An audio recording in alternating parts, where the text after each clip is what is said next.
तो दोस्तों आज हो गया 17 सितंबर 2021। बिहार समेत देश दुनिया की बड़ी होता है समाचार लिखे हैं सिर्फ आपके लिए। चलिए फटाफट खबर शुरू करते हैं। उससे पहले चैनल को अब तक सब्सक्राइब ना किया हो तो फटाफट चैनल को सब्सक्राइब कर दें, लाइक कर दें, शेयर कर दें ताकि इसी तरह की खबर आप हर रोज़ देख सकें। चलिए शुरू करते हैं आज की पहली बड़ी खबर।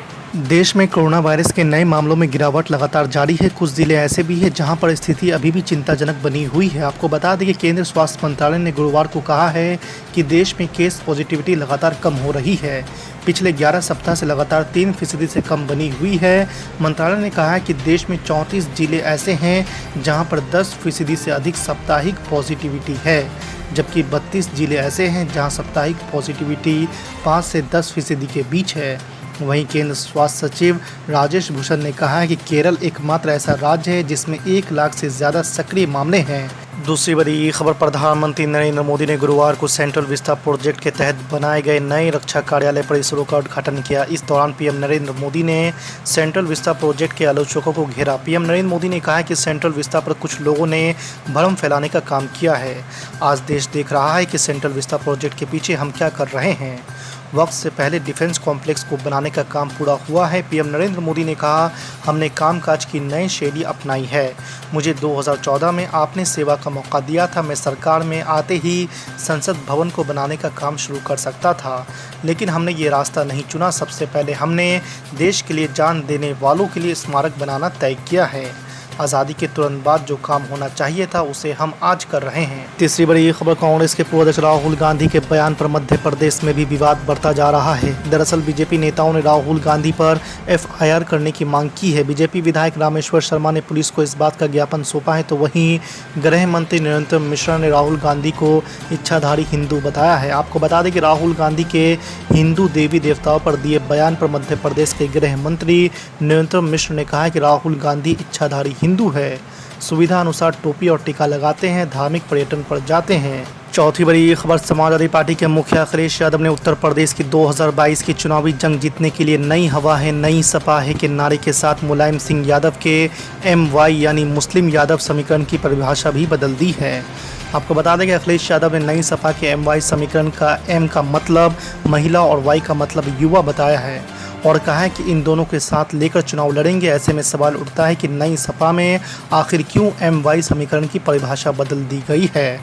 आपको बता दें कि मुलायम सिंह यादव के 90 के दशक में जनता दल से अलग समाजवादी पार्टी का गठन किया था, जिसके बाद सूबे में अपना सियासी आधार मजबूत करने के लिए MY समीकरण यानी मुस्लिम यादव समीकरण बनाया था।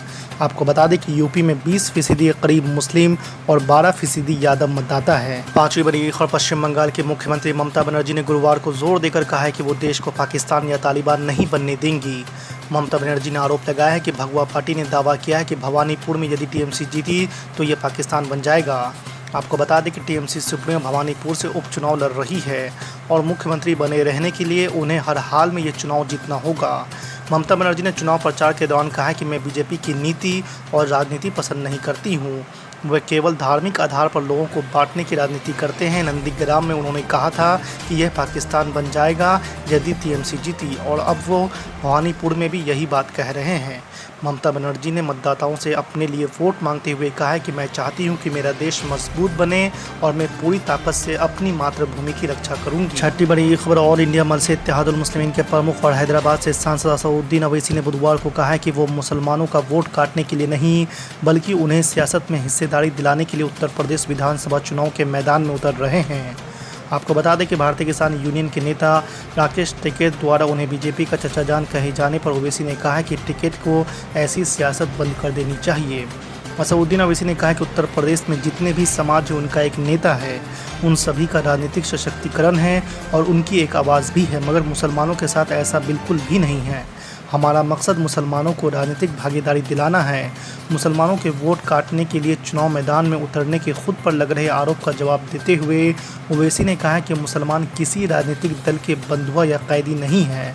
सपा अध्यक्ष अखिलेश यादव मुझ पर मुस्लिम वोट काटने का इल्ज़ाम लगा रहे हैं, लेकिन वो ये क्यों नहीं बताते कि 2019 के लोकसभा चुनाव में 75% मुसलमानों ने समाजवादी पार्टी को वोट दिया, मगर इसके बावजूद उनकी पत्नी और दोनों भाई चुनाव कैसे हार गए। अखिलेश यादव जी ये क्यों नहीं कहते कि उन्हें हिंदू वोट नहीं मिला इसलिए वो हार गए। राजद को यादवों ने वोट नहीं दिया और कुर्मियों ने नीतीश कुमार को वोट नहीं दिया, और ब्राह्मणों ने बीजेपी को वोट नहीं दिया या कांग्रेस को वोट नहीं दिया, तो ये कभी कोई बोलते हैं लोग हिंदू ने हमको वोट नहीं दिया इसलिए हम हार गए?